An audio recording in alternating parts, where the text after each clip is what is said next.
네, 뉴스업 시작하겠습니다. 제21대 대선 주요 후보들이 참여하는 TV 토론이 모두 마무리됐습니다. 어제 정치 분야 토론에서도 후보들은 갈등 해소법을 두고 경쟁하기보다는 주로 네거티브 공방으로 상대 후보를 괴롭혔습니다. 홍민기 기자가 보도합니다.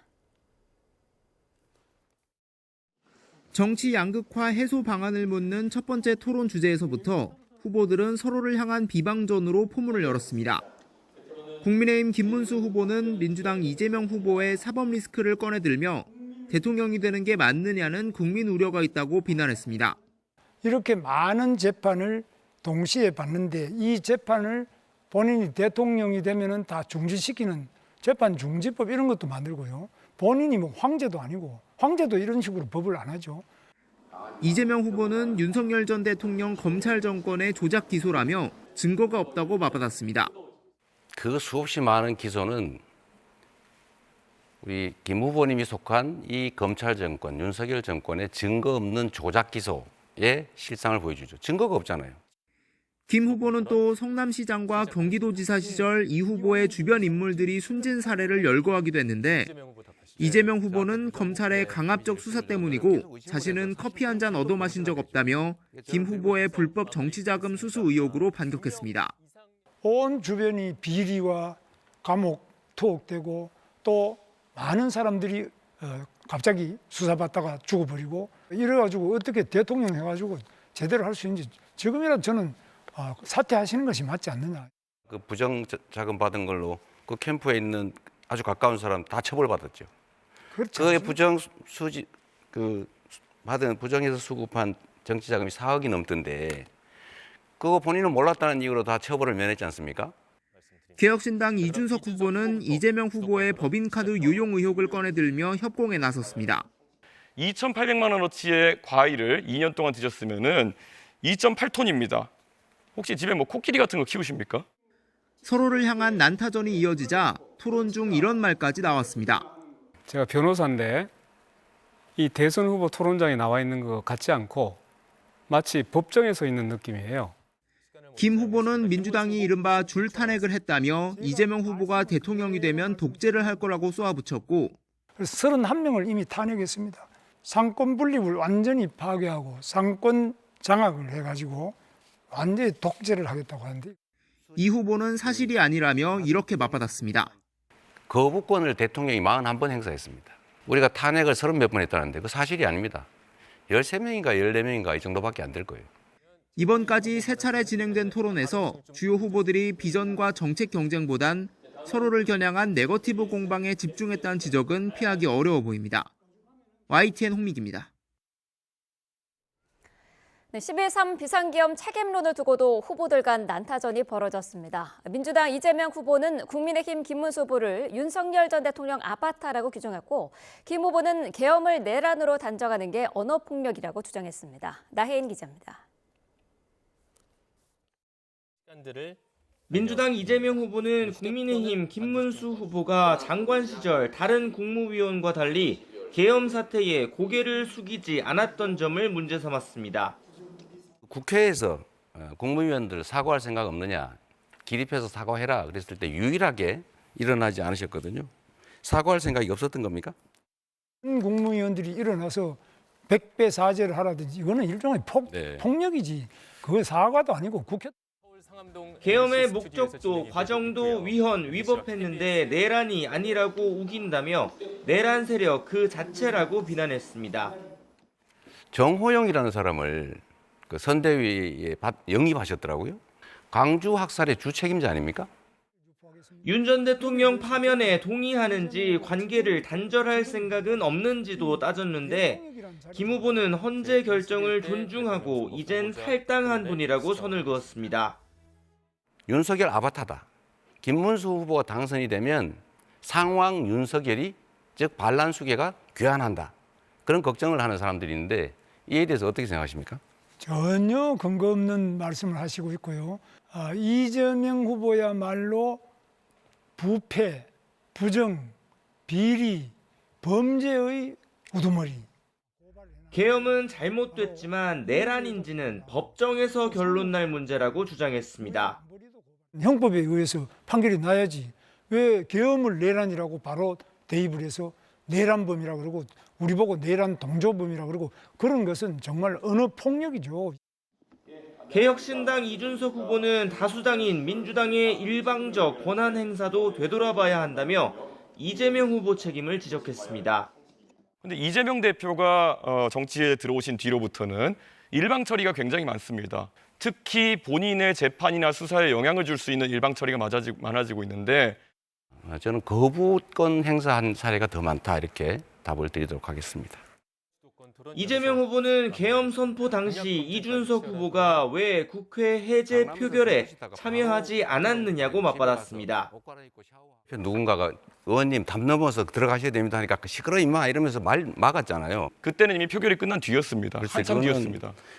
그래서 제가 물어보는 핵심은 왜 집에까지 가서 샤워하고 옷 갈아입고 너무 여유롭지 않았냐 그 말씀 드리는 거예요. 민주노동당 권영국 후보는 토론장이 아니라 법정에 서 있는 느낌이라며 군의 시민 통제 강화, 헌법 개정으로 계엄 재발을 막겠다고 강조했습니다. YTN 나인입니다.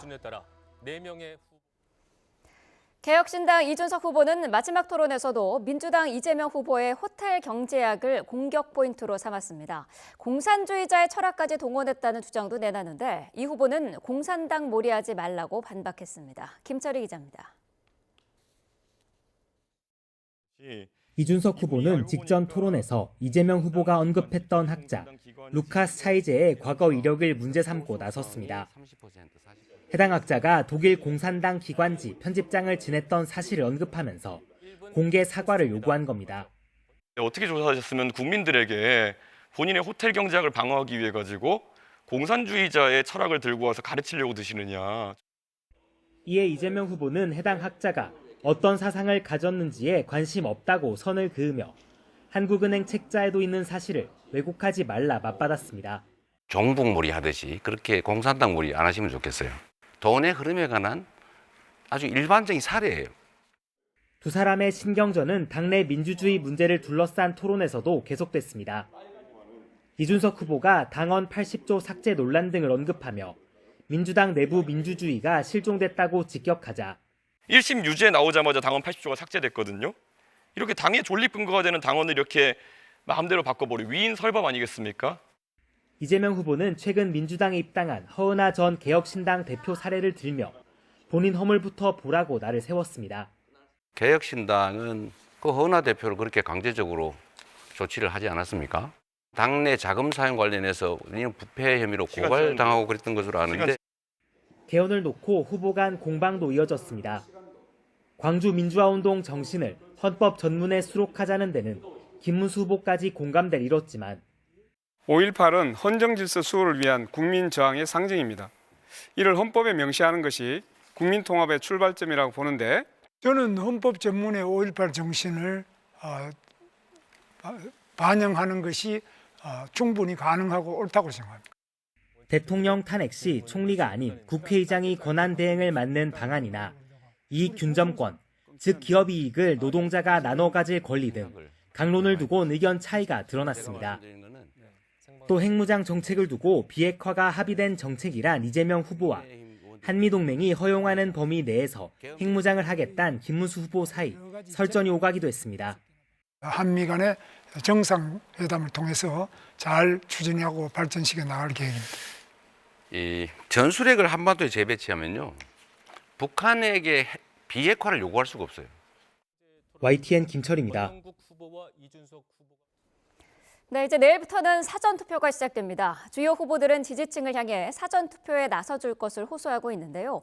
각자 자신에게 유리한 셈법으로 사전투표율 끌어올리기에 힘을 쏟고 있습니다. 홍선기 기자입니다. 이번 21대 대통령 선거 사전투표가 내일부터 시작되는 가운데 주요 후보들은 사전투표 독려에 열을 올리고 있습니다. 이재명 민주당 후보는 일찍부터 사전투표 방침을 세우고 지지자들에게도 최대한 사전투표에 나서줄 것을 호소하고 있습니다. 사전투표를 저는 하긴 할 텐데 같이 할지 제 아내도 사전투표를 할지 본투표를 할지는 지금은 잘 모르겠습니다. 민주당 입장에서는 전통적으로 진보 후보를 지지하는 유권자들의 사전투표율이 높다는 판단 아래 지지층 투표율 끌어올리기에 힘을 쏟는 겁니다. 선거 초반 사전투표 폐지까지 주장했던 김문수 국민의힘 후보도 최근 사전투표를 결정하고 지지층 참여를 호소했습니다. 걱정 마시고 사전투표에 참여해 주시기 바랍니다. 저도 사전투표에 참여하겠습니다. 국민의힘 입장에서는 사전투표율이 가장 높았던 지난 대선에서 보수 후보가 당선됐듯이 사전투표가 진보에 유리하다는 공식은 깨졌다는 판단에서 적극 동료로 방향을 튼 겁니다. 이준석 개혁신당 후보 역시 주요 지지층인 젊은 유권자들의 사전투표를 호소하며 단일화는 절대 없을 것이라는 점을 강조하고 있습니다. 국민 여러분께서 받아보실 투표용지에는 기호 4번 이준석의 이름이 선명히 보일 것입니다. 이번 대선일이 하루만 휴가를 내면 주말 포함 나흘을 쉴 수 있는 징검다리 연휴라는 점에서 본투표율 저하를 우려하는 것도 각 후보 진영에서 사전투표 참여를 호소하는 이유기도 합니다. 후보마다 각기 다른 셈법 속에 사전투표율 올리기에 힘을 쏟는 가운데 이번 대선에서는 사전투표율과 대선 결과가 어떤 상관관계를 보일지도 주요 관심사로 떠오르고 있습니다. YTN 홍선기입니다. 대선을 엿새 앞둔 오늘부터는 여론조사 결과 공개가 금지되는 이른바 깜깜이 선거 국면이 시작됩니다. 선거 막바지 표심의 향방을 알 수 없는 상황에서 후보들은 외연 확장으로 지지율 끌어올리기에 집중하고 있습니다. 손효정 기자입니다.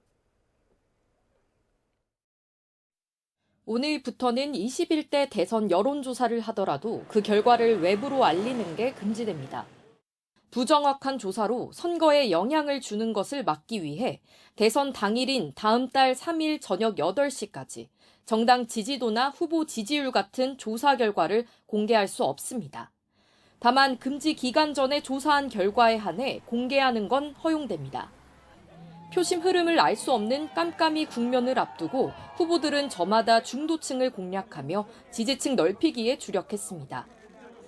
민주당은 진짜 보수 선언식을 열고 과거 김대중과 김종필, DJP 연합이 보여줬던 통합 정신을 되새겨야 한다고 강조했고 이재명 후보 또한 진짜 보수와 합리적 민주 보수가 제 역할을 하도록 힘을 보태겠다고 다짐했습니다. 진보와 보수가 적이 아니라 함께 국가를 설계할 수 있는 파트너라는 발상의 전환이 시작된 것입니다. 이 후보는 별세한 찰스 랭글 전 미국 하원 의원을 추모하는 메시지를 밝히며 한미 동맹의 가치를 환기했습니다. 우방국 미국을 향한 메시지로 우클릭 행보에 나선 것으로 풀이됩니다. 국민의힘 김문수 후보 역시 가족 측근 비리와의 단절을 선언하며 중도층 끌어안기에 나섰습니다. 당선 즉시 야당이 추천한 특별감찰관 후보를 임명하고 대통령 부인이 인사를 포함한 어떤 국정에도 일절 관여하지 못하게 하겠다고 약속했습니다. 권력을 내려놓으려는 우리 입장하고 민주당은 제왕적 대통령제의 문제점을 개선하려는 문재인 전 대통령과 이재명 후보의 부인뿐 아니라 김건희 여사 논란을 아울러 겨냥한 것으로 보이는데 국민의힘은 비대위를 열고 대통령의 당무 개입을 차단하는 당원 당규 개정에도 속도를 내고 있습니다. 여론 향방을 알 수 없는 엿새 동안 구칙이냐 아니면 역전이냐 후보들의 막판 표심 공략은 더욱 치열해질 전망입니다. YTN 손효정입니다. 더불어민주당 이재명 대선 후보는 사전투표를 하루 앞두고 서울에서 집중 유세를 펼칩니다. 이 후보는 오후에 서울 광진구 어린이대공원 정문 앞과 성동구 왕십리역 광장 앞을 돌며 유권자에게 지지를 호소합니다. 이 후보는 이에 앞서 1,400만 개미와 한 배 탔어요라는 제목으로 개인 투자자들과 간담회를 열고 여러 요구사항을 들을 계획입니다. 국민의힘 김문수 대선 후보는 사전투표를 하루 앞두고 당 지지세가 강한 경상도를 두루 돌며 지지층 다지기에 주력합니다. 김 후보는 경남 창원에서 국립 3.15 민주묘지 참배를 시작으로 김해와 양산, 부산을 돈 뒤 경북으로 넘어가 영남대 학생들을 만납니다. 이어 경산과 영천 등을 들르고 저녁엔 대구 집중 유세로 일정을 마무리합니다. 개혁신당 이준석 대선 후보는 서울에서 막판 표심 잡기에 나섭니다. 이 후보는 오후에 여의도 공원과 강남역, 코엑스 인근을 찾아 유세를 펼칠 예정입니다. 앞서 이 후보는 남은 기간 지난 총선 동탄 선거처럼 무박 유세를 진행하겠다고 밝혔습니다. 사전투표가 임박한 가운데 국민의힘 김문수, 개혁신당 이준석 대선 후보 간 단일화 논의는 사실상 무산된 분위기입니다. 양측이 팽팽한 신경전도 벌이고 있는데 국민의힘 내에서도 사실상 3자 구도를 받아들이는 기류입니다. 박정현 기자입니다. 마지막 TV 토론을 앞두고 개혁신당 이준석 후보가 다시 한번 기자회견을 자청했습니다. 계엄 세력과의 단일화는 결코 없을 것이라며 대선 완주 의지를 재차 확인한 겁니다. 최근 여론조사를 인용한 뒤 급격한 상승세를 보이는 자신만이 민주당 이재명 후보를 잡을 수 있는 유일한 카드라고 강조했습니다. 원내 189석의 부패 골리앗 이재명을 막을 수 있는 방법은 단 하나뿐입니다. 압도적으로 새로운 다윗이 나서야 합니다. 계엄 세력도 포퓰리즘 세력도 모두 밀어내야 합니다. 김문수 후보를 겨냥해선 사태만이 답이라 촉구하며 이재명 후보를 꺾을 방법이 있음에도 용기 있는 선택을 하지 못한다면 그에 맞는 책임도 져야 하지 않겠느냐 날을 세웠습니다. 국민의힘이 제기하는 패배 시 책임론을 정면 반박한 건데 이준석을 찍으면 이재명이 당선된다는 김 후보 측 주장에도 낮은 수준의 협잡이라고 깎아내리며 사전투표부터 지지를 몰아달라 호소했습니다. 이 후보의 거듭된 선긋기에 국민의힘 내에서도 이제는 단일화 불발을 염두에 둔 3자 대결 구도에 대비하는 분위기입니다. 결국 투표장에서 궁극적 단일화가 이뤄질 거라며 구회에서 견제로 전략을 바꾸는 기류도 엿보입니다. 개혁신당에서 단일화할 생각이 없다라는 입장을 계속 밝힌다면 저희도 그 뜻을 존중할 필요가 있다고 생각이 들고요. 저희는 3자 구도에도 김문수 후보가 이길 수 있다는 확신이 있습니다. 국민의힘으로선 윤 전 대통령 탈당을 비롯해 이낙연 전 총리와의 연대 등 제반 조건을 갖추며 계속 손을 내밀어 온 만큼 이제 티는 이 후보가 지고 있다는 판단입니다. 민주당은 내란 단일화의 파괴력은 없을 거라며 선거에 미칠 영향력은 평가절하하면서도 막판 단일화 성사 시 표심 결집 가능성의 촉각을 곤두세우는 모습입니다. 내란 단일화 야합은 결코 성공할 수 없을 것입니다. 국민 여러분, 이번 선거는 극우 내란 연장이냐, 대한민국 위기 극복이냐를 결정하는 선거입니다. 단일화 마지노선으로 여겨지는 사전투표일을 코앞에 두고도 양측 신경전은 오히려 격화되는 상황인데 다만 막판 후보 간 만남을 통한談判 가능성을 완전히 배제할 수는 없다는 관측도 흘러나옵니다. YTN 박정현입니다. 지난 대선 당시 윤석열, 안철수 후보는 사전투표를 코앞에 두고 막판 연대 단일화를 이뤘습니다. 하지만 이번 김문수, 이준석 후보 단일화는 성사 가능성이 희박하다는 분석인데요. 그때와 뭐가 다른지 김다연 기자가 보도합니다. 지난 2022년 윤석열, 안철수 당시 대선 후보는 사전투표를 하루 앞두고 벼랑끝 단일화 합의를 이뤄냈습니다. 두 사람은 마지막 TV 토론 직후 새벽에 만나 머리를 맞댔습니다. 저 안철수는 윤석열 후보를 지지하기로 했습니다. 구체적인 조건이라 할 것도 없이 그 대의를 함께 하기로 결의를 다지고 현재 김문수, 이준석 후보 상황과는 지지율 양상과 책임론에 대한 부담 정도 이렇게 두 가지 측면에서 다릅니다. 3년 전 윤석열 대 이재명 구도는 오차 범위 내 초접전을 보였습니다. 여론조사 공표 마지막 날 결과를 보면 당시 윤석열 후보의 지지도는 46.3%, 이재명 후보는 43.1%였습니다. 안철수 당시 후보는 6.7%로 단일화로 표를 흡수하는 게 필승 카드였던 셈입니다. 이재명 후보의 일강 독주가 이어지는 지금 흐름에선 단일화가 승리에 가깝게 해주겠지만 담보해주지는 못한다는 점에서 차이가 있는 겁니다. 김문수 후보로는 이재명 후보를 이길 수 없다는 것을 본인도 잘 알고 있기 때문에. 두 번째 다른 점은 대선 결과 책임론에서 벗어날 수 있느냐입니다. 3년 전 안철수 당시 후보는 진보 쪽에서 나와 보수 진영에 자리를 잡으려는 목표가 있었기 때문에 대선 완주로 배신자 낙인이 찍히느니 단일화를 택했을 거란 해석이 많습니다.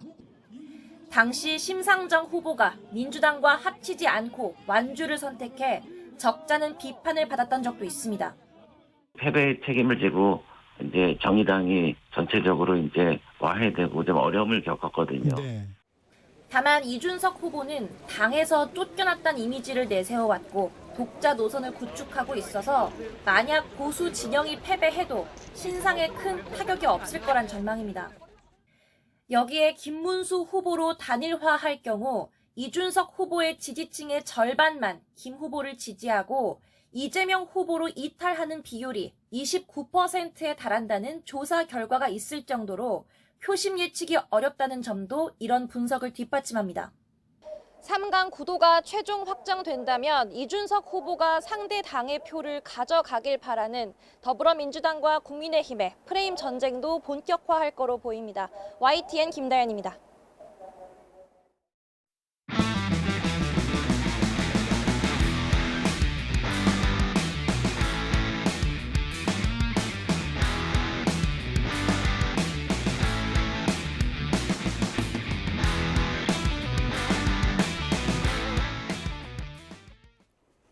네, 대선 전국 이슈 자세히 짚어보겠습니다. 국민의힘 중앙선대위 공보특보를 맡고 있는 정연국 전 청와대 대변인, 더불어민주당 선대위 공보특보를 맡고 있는 배종호 세한대 교수와 함께하겠습니다. 어서 오십시오. 네, 안녕하세요. 네.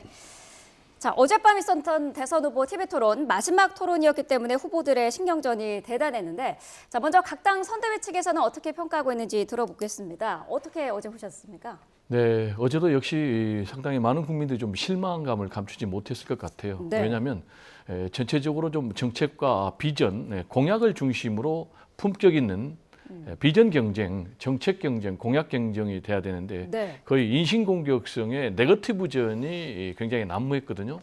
1차전에 이어서 2차 TV 토론이 더 심각했고 네. 어제는 이제 마지막 3차 TV 토론이어서 그런지 시종 일관이 네거티브전이 난무했다. 라는 점에서 굉장히 좀 아쉽게 저도 생각을 하고 네. 특히 이제 이번 조기 대선이 12.3 비상계엄 내란으로 인해서 지금 빚어지고 있는 그런 대선 아니겠습니까? 그렇다면 어떻게 하면은 이 12.3 비상계엄 내란과 같은 이런 비참한 헌정 질서 파괴 행위가 다시 일어나지 않겠는가라는 부분에 대해서 국민들의 우려를 좀 말끔히 씻어줘야 되는데도 불구하고 지금 뭐 김문수 후보 그리고 또 이준석 후보는 시작부터 그냥 기승전 바로 이재명 할 정도로 이재명 후보에 대해서 뭐 사법 리스크라든지 네. 과거의 발언 거기서 심지어는 뭐 굉장히 입으로 표현할 수 없는 여성의 뭐 성기 그런 단어까지 언급이 돼서 굉장히 좀 충격을 감추지 못했고요. 반면에 이재명 후보 같은 경우는 역시 이제 이번이 조기 대선 내란으로 인해서 그래서 이 부분과 관련해서 김문수 후보가 내란 세력의 일원 아니냐 라면서 이 부분을 이제 집중적으로 몰아붙였는데 역시 이제 이번 대선의 3차 TV 토론 같은 경우는 정치 분야 네. 그리고 또 개헌 분야, 외교 안보 분야의 TV 토론이었거든요. 그래서 저는 좀 뭐 개헌적으로 어떻게 하면은 이 정치 개혁, 특히 이 진영 정치로 나뉘어져 있는 이런 부분, 그래서 양극화 정치를 극복할 수 있는지 이런 부분에 대해서 좀 심도 있는 토론이 이루어지지 못한 부분이 좀 아쉽고 네. 특히 이제 트럼프 2기 행정부가 들어서면서 주한미군 감축론 부정은 했지만 여전히 지금 계속해서 이 부분이 우리 국민들을 걱정시키고 있기 때문에 이 부분에 대한 또 심도 있는 토론이 이루어지지 못한 부분이 좀 상당히 좀 개인적으로 안타까웠다 이렇게 말씀을 드릴 수가 있겠습니다. 네, 여러 면에서 실망스러웠다고 평가를 해주셨는데 국민의힘에서는 어떻게 보고 있을까요? 어제 한마디로 얘기하자면 이재명 후보에 대한 혹독한 도덕성 검증 시간이었다. 아마 이재명 대표는 굉장히 곤혹스러웠을 겁니다. 네. 두 가지인데 이제 도덕성 그리고 이제 방탄 입법 이 부분을 김문수 후보는 아주 집중적으로 따져 묻고 또 대답을 요구를 했었는데 이재명 대표는 다 피해갔습니다.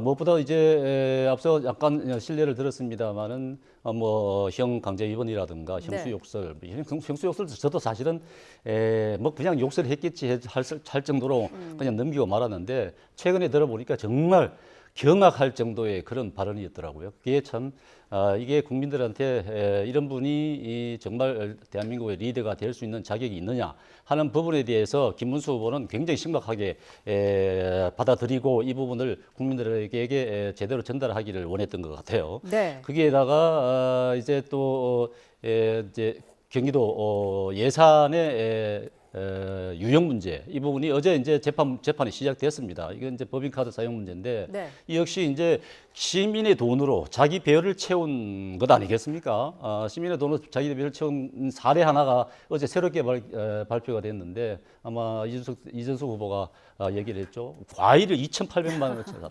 도대체 이해가 가지 않는 부분입니다. 그러니까 뭐 그전에는 물론 이재명 후보의 뭐 냉장고에 뭐 샌드위치라든가 과일 계속 채워졌다는 거는 알고 있는데 그 이상의 내용들이 있다. 이것은 경기도 예산 가지고 그러니까 시민의 세금입니다. 혈세를 가지고 자기 배를 채운 거예요. 이런 후보가 대한민국의 리더가 될 수 있느냐, 그런 자격이 있느냐, 이런 도덕성 검증에 김문수 후보는 집중을 했다. 거기에다가 또 하나는 이제 이 법적인 문제, 네.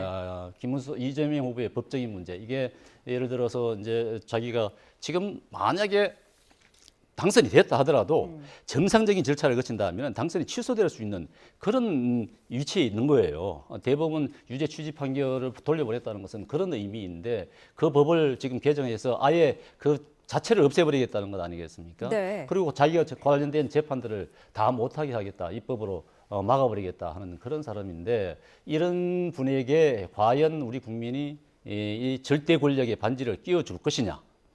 저는 개인적으로는 절대로 그렇지 못할 것이라고 봅니다만은 네. 김문수 후보 역시 이런 부도덕한 후보에게 권력을 줘서는 안 된다 하는 점을 어제 토론을 통해서 분명하게 국민들한테 각인을 시켰다고 봅니다. 네, 김문수 후보는 모두 발언에서부터 굉장히 공격적이었어요. 범죄자, 방탄 독재 이런 표현을 쓰면서 이재명 후보를 공격을 했는데 민주당에서 어떻게 보셨습니까? 이 부분에 대해서 뭐 민주당에서는 역시 이제 김문수 후보는 내란 세력이다라는 이제 그런 포인트를 가지고 집중 질타를 하고 있고 특히 이제 이재명 후보도 이 부분을 집중적으로 문제 제기를 하고 있는 것 아니겠습니까? 저는 개인적으로 보수를 결집해서는 대선에서 이길 수는 없다. 그게 필요 조건은 될 수 있지만 충분 조건은 될 수 없다. 결국은 이제 중도로 외연을 확장하지 않고는 대선에서 승리할 수 없는데 김문수 후보는 이제 추격자다 보니까 특히 이제 후발 주자 아니겠습니까? 후보로 확정되기 직전까지 뭐 강제로 후보 교체 될 뻔한 그런 인물이었기 때문에 네. 전열이 정비가 안 돼서 지금 보수 지지층을 결집하는 것은 좋은데 그걸로는 부족하다.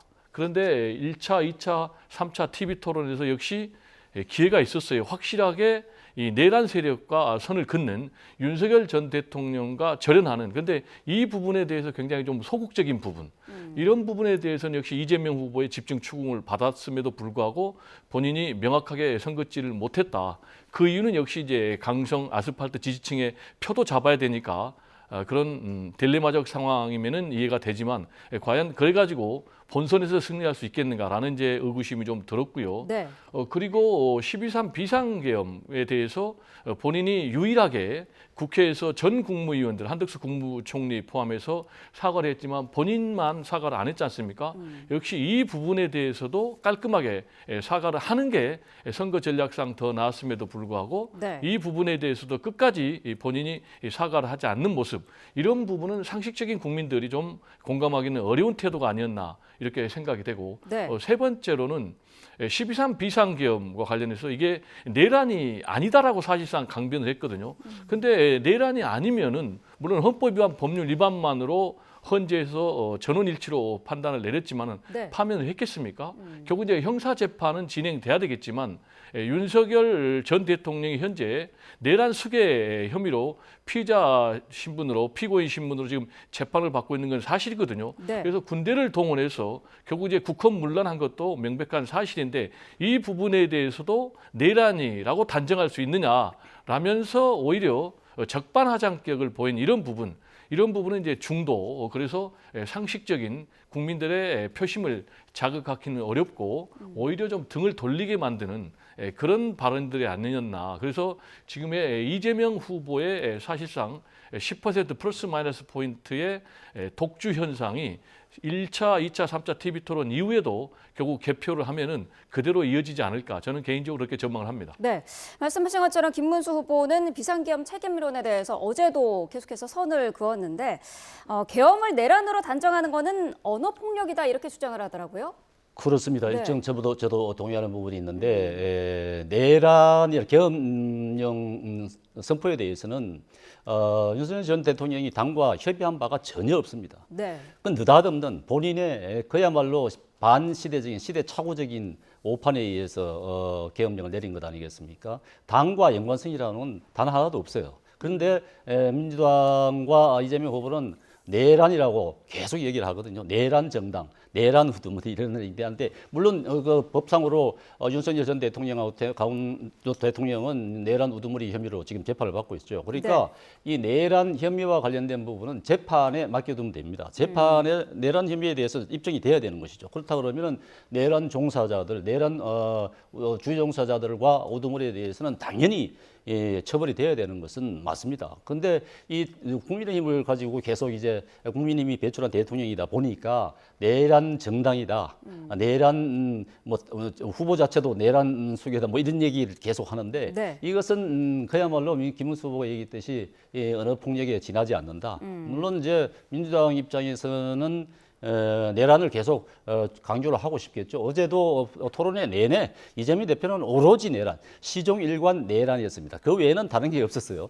다른 질문을 받아도 다 내란과 연관시켜서 대답을 하고 그랬는데, 적답을 회피하고 그랬는데, 이런 부분에 있어서는 아마 내란이 지금 이제 투표를 앞두고 있는 이런 상황에서는 국민들에게 크게 영향을 미치지 않을 것이다. 이미 그동안 계속 주장을 해왔던 바고 투표 심리에 반영이 되는 반영은 다 이미 다 됐기 때문에 네. 이번 투표에는 그렇게 큰 반향을 일으키지는 못할 것이다. 저는 그렇게 봅니다. 네, 이재명 후보의 호텔 경제학에 대한 이제 공방도 벌어졌는데요. 개혁신당의 이준석 후보, 이전 토론에서 이재명 후보가 호텔 경제학을 방어하기 위해서 언급한 학자가 있는데 그 학자가 공산주의자다 이렇게 언급을 하면서 우리 토론이 좀 더 필요하지 않느냐, 이재명 후보가 제안하는 어떤 그 방법을 통해서 토론을 하자라고 제안은 했습니다만은 어떻습니까? 이재명 후보가 받아들일 가능성은 지금으로서는 낮아 보이던데요. 뭐 현실적으로 시간도 없고 네. 누가 그걸 주관하겠습니까? 지금 이제 1차, 2차, 3차 TV 토론은 중앙선관위가 지금 추진하고 있는, 진행하고 있는 사실상 법적 의무가 있는 그런 건데 네. 선거가 이제 불과 며칠밖에 남지 않는 상황에서 이거는 뭐 일종의 공세용 그런 제의였다. 그래서 뭐 이재명 후보도 생각해 봅시다라고 이제 그렇게 여유 있게 이걸 이제 뭐 맞대응한 것이 아닌가 이렇게 생각이 되고 네. 어제 TV 토론에서는 이제 이준석 후보 입장에서는 뭐 시종일관 이재명 때리기에 집중을 했지 않습니까? 네. 뭐 그것까지는 좋으나 본인이 아까도 제가 언급을 했지만은 여기서 이준석 후보가 했던 그런 그 문제 제기 발언을 제가 그대로 언급할 경우에는 제가 문제가 될 정도로 네. 그게 심각한 표현이거든요. 그래서 이런 부분과 관련해서 저는 이준석 후보가 굉장히 큰 실언을 했다. 그래서 이번 대선이 끝난 이후에도 굉장히 두고두고 문제가 될 수 있는 그런 발언이다라는 좀 생각이 들고요. 네. 이준석 후보가 이번에 대선에서 주장하고 있는 슬로건이 세대 교체, 정치 교체입니다. 그렇다면 이준석 후보가 지향하는 새로운 정치 개혁의 비전과 청사진을 제시해야 되지 않겠습니까? 그런데 여성들 입장에서 보면은 정말 입에 담을 수 없는 끔찍한 그런 발언을 했다는 점에서 이 부분이 굉장히 이준석 후보가 지금 여론조사를 보면은 두 자릿수에 계속 가고 있거든요. 네. 10%에 이어서 11%까지 나오는 이제 그런 여론조사까지 있는데 이 발언으로 해서 오히려 깜깜이 기간 동안에 여론조사에서는 잡히지 않겠지만 특히 2030 또 그리고 중도층, 특히 여성층의 표심들이 굉장히 등을 돌릴 가능성이 있다. 그래서 만약에 이준석 후보가 10% 벽을 넘지 못한다면 이 실언 때문에 제가 볼 때는 그런 저조한 결과가 나올 가능성도 있다. 그래서 네. 한번 좀 지켜봐야 되겠습니다.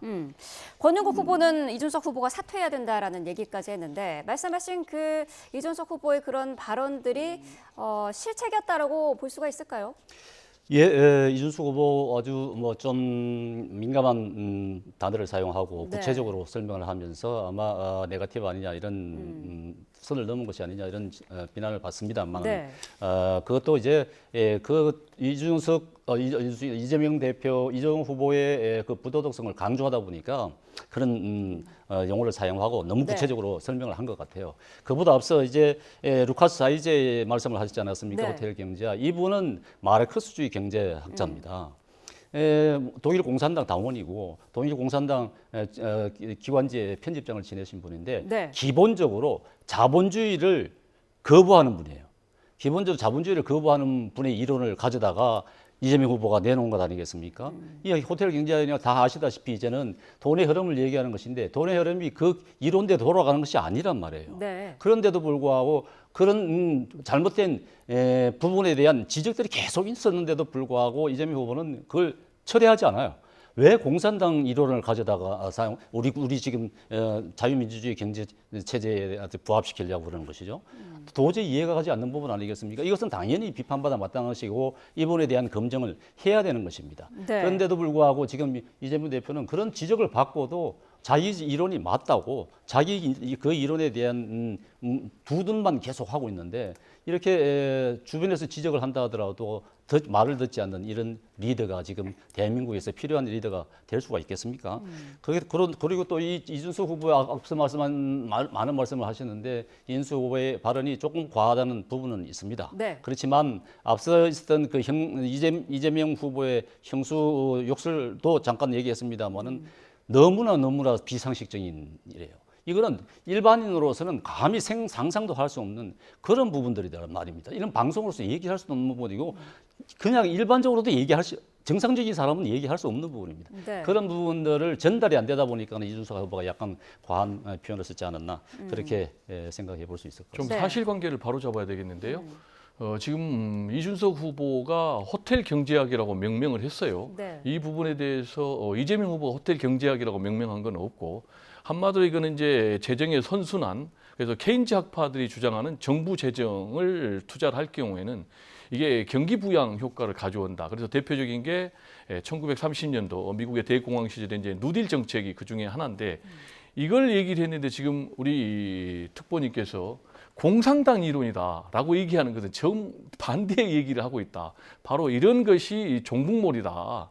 빨갱이몰이다라고 이제 이재명 후보가 반박을 했지 않습니까? 그래서 아까도 제가 말씀드렸듯이 이준석 후보는 좀 프레시한 정치를 해야 됩니다. 그래서 이런 식의 TV 토론, 본질을 왜곡하는 그런 TV 토론은 굉장히 좀 좋지 않고 아까 이제 여성의 문제를 얘기를 했는데 권영국 후보가 TV 토론 끝난 이후에 다시 페이스북에 이준석 후보 사퇴하라라고 얘기를 하면서 중앙선관위에도 문제 제기를 했어요. 어떻게 네. 이런 일이 벌어질 수가 있느냐 했는데 저는 이게 상당히 충격적인 게 이게 우리 시청자들 위해서 좀 정확하게 정리를 해야 되는데 이게 이재명 후보의 형수 욕설의 그 표현이 아닙니다.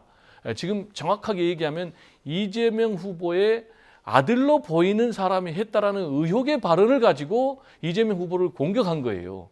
그런데 이 발언을 제가 아까도 얘기했지만 참 제가 그대로 여기서 좀 표현을 하고 싶은데 안 됩니다. 그러면 안 되겠죠. 네. 우리 앵커님이. 그죠? 네. 그러면은 제가 여기서 이준석 후보가 했던 발언을 그대로 언급을 해도 이 YTN 방송이 문제가 될 정도의 그런 발언을 대통령 후보가 했다라는 게 얼마나 충격적이겠습니까? 더구나 이재명 후보가 하지 않은 발언에 대해서 저는 그래서 정말로 이준석 후보가 이번 대선뿐만이 아니고 앞으로 정치를 길게 해야 되지 않겠습니까? 이제 40세니까 차라리 저는 오늘 중으로 긴급 기자회견 열어서 이 발언에 대해서는 정식으로 사과하는 것이 선거 전략에도 맞고 네. 본인의 미래의 정치 여정에도 맞는 선택이다. 이렇게 좀 충고를 드리고 싶습니다. 네. 자, 김문수 후보는 어제 토론을 끝내고 뭉쳐야 이길 수 있다 이런 이야기를 했습니다. 이준석 후보와의 단일화의 필요성을 다시 한번 언급은 했는데 사실 토론 전에 이미 이준석 후보는 다시 한번 단일화는 없다라는 선을 그은 상태거든요. 당에서도 어쨌든 약간 그 3자 구도를 준비를 하고 있는 그런 상황인데 후보는 계속 여지를 열어둔 걸까요? 어떻게 봐야 될까요? 네, 여지를 열어놔야 되겠죠. 단일화해야 됩니다. 네. 단일화해야 되는데 지금 이준석 후보도 이제 그냥 끝까지 완주하겠다는 의지를 굳히지 않고 있고 그러다 보니까 이제 국민의힘 입장에서는 3자 구도를 예상하고 대비하지 않을 수 없는 그런 상황인데 네. 그렇지만 그래도 단일화를 계속 시도를 해봐야 되는 것이고 노력은 해야 되는 것입니다. 네. 대체로 보면 지금까지 역대 선거를 보면은 이제 여론조사 공표 금지 이전에 나온 여론조사 1위를 넘어선 적은 거의 없거든요. 사실 그렇습니다. 네. 그런데도 불구하고 지금 단일화를 하지 않는다 그러면은 굉장히 어렵습니다. 우리 국민의힘 입장에서 봤을 때 지금 뭐 상당히 뭐 대세가 완전히 이제 새로운 형태로 이제 굳혀지는 것이 아니라 변화가 있다고 생각이 되긴 합니다만은 큰 변화가 있어요. 여론에서. 그렇지만 그걸로도 부족하거든요. 사실 그 뭐 차이가 그동안의 여론조사를 봤을 때 차이가 상당 부분 나고 있고 두 후보가 합친다 하더라도 겨우 이길까 말까 하는 그런 상황이란 말이죠. 여론조사 결과를 무시하면 안 됩니다. 여론조사 결과 정확하다고 보고 분석을 해야 되고 대책을 세워야 하는 것이거든요.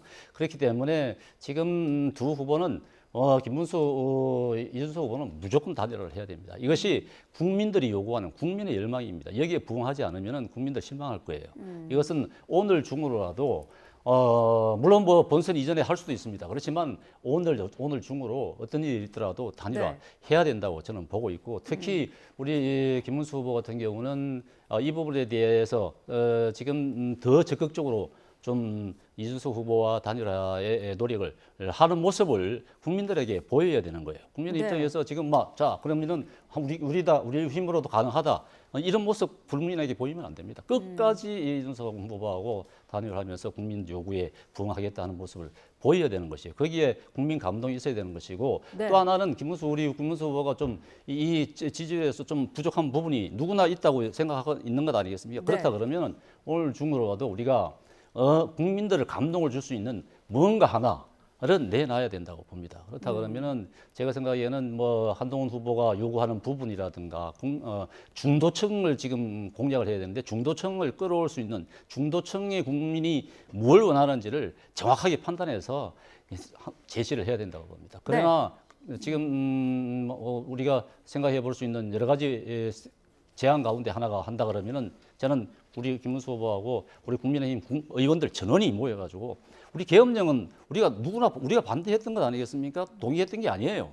그런데 계엄령 발표를 해가지고 우리 국민이 고통을 겪게 된 데 대해서 진심으로 사과한다.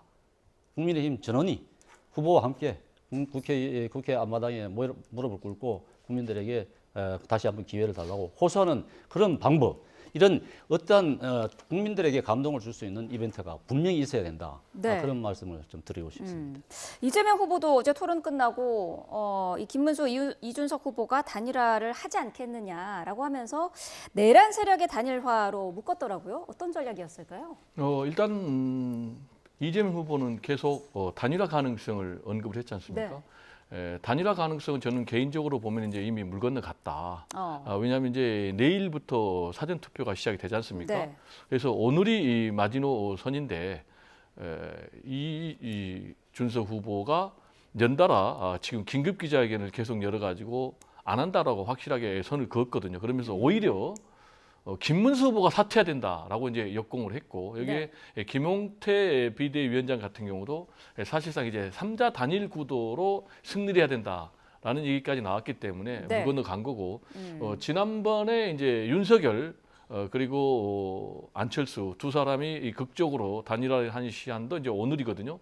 근데 오늘 단일화를 하려면 여론조사 이한 거는 불가능하고 결국 만나서 담판에 의해서 포기를 해야 되는데 이준석 후보가 지금 10%가 넘는 상황에서 포기를 하겠습니까? 그리고 대선에서 보수가 패배하면 재편이 되면 그 중심에 설 수 있는 그런 상황. 그리고 더 나아가서 15%만 넘게 되면 100% 선거 자금을 보전받을 수 있는 상황에서 이건 이미 물 건너갔다. 그럼에도 불구하고 이재명 후보가 계속해서 이 가능성을 언급한 이유는 첫 번째로는 역시 트라우마라고 봐야 될 것 같아요. 지난번에도 막판에 극적으로 윤석열, 안철수 두 사람이 단일하면서 결국 0.7%포인트로 패배했지 않습니까? 그래서 마지막까지 경계심을 늦추지 않고 있는 그런 부분. 그리고 계속해서 단일화 할 거지 라고 하니까 지금 이준석 후보 안 한다 하니까 할 수 없는 상황으로 가고 있지 않습니까? 그래서 그런 차단 효과. 그리고 세 번째로는 설령 오늘 아니고 내일이라도 극적으로 한다 할지라도 그렇게 될 경우에도 상당히 이 보수의 단일화 효과가 크게 약화되는 것 아니겠습니까? 이런 것들이 이제 담긴 다목적 포석인 것 같은데 결론적으로 얘기를 하면 역시 이제 단일화는 없다. 네. 단일화를 없게 되면 어떤 상황이 벌어지겠습니까? 결국 민주 진보 진영의 사실상 이재명 후보와 범보수의 김문수 그리고 또 이준석 두 사람이 분열되는 그런 양상. 그렇다 보니까 이제 굉장히 이재명 후보 입장에서는 어부지리하는 그런 판세 상황이 계속되는 대선이 되지 않을까 이렇게 전망이 됩니다. 네. 이준석 후보 같은 경우는 오늘 좀 결심을 해야 된다고 봅니다. 사실 뭐 3명이 나와가지고 이준석 후보가 대통령이 될 수 있는 가능성은 제로 아니겠습니까? 그렇다 그러면은 지금까지 대선 레이스를 통해서 이준석 후보는 얻을 건 다 얻었습니다.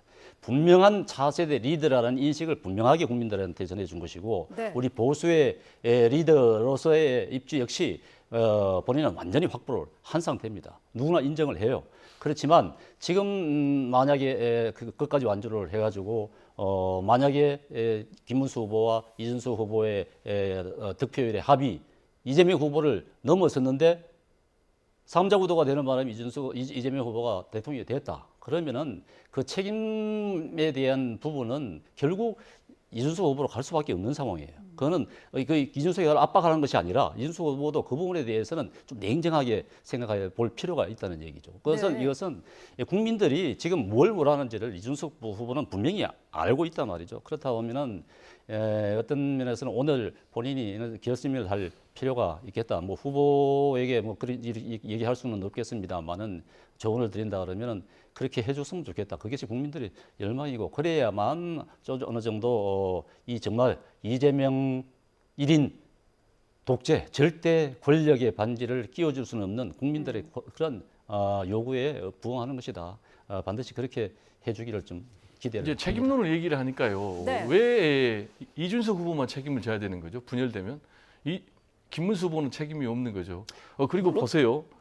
지금 내란을 사실상 옹호하고 있는 행보를 김문수 후보는 하고 있는가 하면 이준석 후보는 내란 단죄를 확실하게 얘기를 하고 있어요. 그렇다면 상식적인 중도 외연으로 확보를 하려면은 오히려 이준석 후보로 단일화해야 되죠. 그리고 지지층 분석을 해보면 이준석 후보 지지자들의 대부분 오히려 김문수 후보에게 안 가요. 그런데 김문수 후보 지지자들은 대부분이 이준석 후보에 가는 걸로 여론조사가 나왔거든요.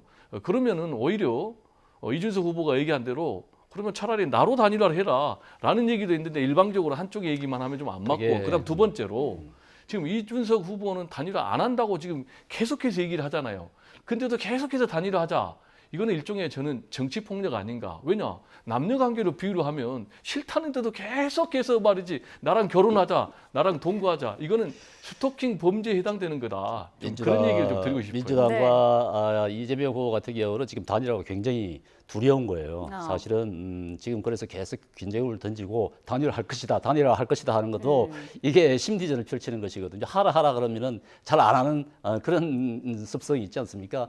그런데 이준석 후보에 대해서는 그런 단일화에 응하지 말라고 하는 계속 그렇게 추궁을 그렇게 떠미는 거예요. 왜냐하면은 이재명 후보 같은 경우는 심상정 트라우마가 있는 것 아니겠습니까? 지난 대선에서 심상정 후보가 단일화됐으면 자기가 대통령이 됐어요. 그 단일화 못하는 바람에 0.74% 졌단 말입니다. 그런 단일화의 위력을 분명하게 알고 있기 때문에 계속 단일화 못하게 지금 심리전을 펼치면서 견제를 던지고 있는데 우리 입장에서는 어쨌든 될 수 있는 사람. 그리고 물론 이재명 단일화 된다고 해가지고 이준석 후보의 표가 다 김문수 후보로 가지 않습니다. 안 가겠죠, 당연히. 그렇지만 거기에 대한 기대감이 있는 것이기 때문에 시너지 효과는 분명히 있는 것입니다. 그렇기 때문에 이런 국민들의 열망을 저버리지 마시라. 저는 그렇게 말씀드리고 싶습니다. 여전히 국민의힘에서는 단일화 가능성은 열어둔 것 같습니다. 어제 민주당이 발끈한 부분이 또 있었어요. 이낙연 새누리민주당 그 상임고문이 김문수 후보 지지 선언을 했는데 괴물 독재 국가 출현을 막아야 한다라는 것이 입장이었습니다. 민주당은 여기 대해서 배신, 반역이라는 표현까지 쓰면서 강력히 좀 비판을 하더라고요. 제가 볼 때는 좀 개인적으로 우리 이낙연 전 총리가 정치 괴물이 돼가는 건 아닌가 좀 하는 그런 우려가 있어요. 왜냐하면 이낙연 정치인 하면은 누가 뭐라 그래도 평생을 민주당에서 정치를 했던 분이에요. 그리고 김대중 전 대통령에 의해서 동아일보 기자 시절에 발탁이 돼가지고 꽃길을 걸었어요. 노무현 전 대통령 또 대변인도 하고 문재인 정부의 또 국무총리도 하고 그랬는데 이제 결과적으로 대선 경쟁에서 이재명 후보에게 패배했잖아요. 네. 그래서 그 개인적인 원한 관계 내지는 뭐 미움 때문에 어떻게 이런 식으로까지 행보를 할 수 있을까? 사실상 지금 공동정부 구성 공약까지 내놨지 않습니까? 네. 이 얘기는 달리 얘기하면은 국민의힘 김문수 후보하고 함께 할 수 있다라는 거 플러스 국민의힘하고 할 수 있다라는 얘기거든요. 그러다 보니까 지금 민주당에서는 이거는 배신이고 반역이고 변절자들의 야합이다 이렇게까지 얘기를 하고 있어요. 변절자들의 야합이다라고 얘기를 하는 것은 민주당 입장에서 얘기입니다. 방금 말씀드린 대로 이낙연 전 총리는 이런 사람인데도 불구하고 지금 국민의힘의 김문수 후보를 사실상 지지선언한 거고 네. 함께하겠다라고 나섰고 또 반면에 김문수 후보 같은 경우도 노동운동에서 시작을 했지 않습니까? 근데 지금 거의 극우화됐지 않습니까? 그래서 이제 변절자들의 야합이다 이렇게 공격을 하고 있는데 저는 이 두 사람이 지금 이렇게 결합을 했는데 이게 과연 선거 전략상 플러스냐 마이너스냐?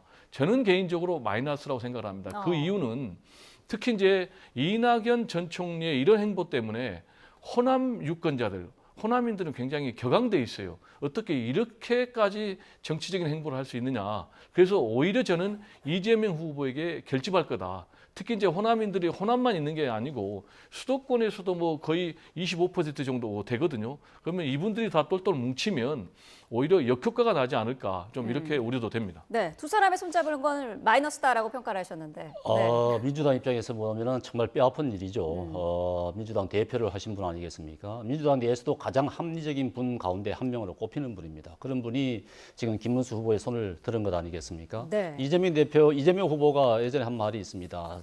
정상과 비정상 어떻게 구분하는지 차이가 뭐냐? 국민들이 생각하는 상식 그것이 정상이라고 그랬습니다. 그게 정상인 것이죠. 상식적인 이낙연 대표 같은 경우는 정말 양심에 반하지 않게 상식적인 행동을 하고 계시는 거예요.